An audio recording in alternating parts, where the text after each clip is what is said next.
তো ফাইনালি বন্ধুরা, এদিকে প্রচুর বৃষ্টি লাগাতার 4 দিন থেকে চলছে।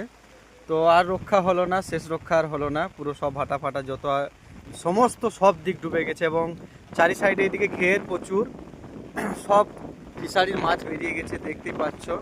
এদিকে আমি হাঁটতে হাঁটতে যাচ্ছি, পুরো এক হাঁটু জল, মেশিনও ডুবে যাচ্ছে আস্তে আস্তে, নদী পুরো জল ফুল, এ সাইডেও সব ডুবে যাচ্ছে।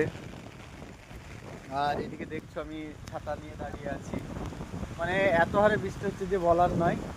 আর মনে হয় না যে এই বৃষ্টি থামবে, এখনো লাগাতার 2 দিন চলবে। আর এদিকে দেখছো সব মানুষগুলো আছে, আমাদের রুমটাও ডুবে যাবে, কি হবে কি জানি, কিছু করার নেই। দেখছো আমাদের রুমে এবার জল উঠে যাবে।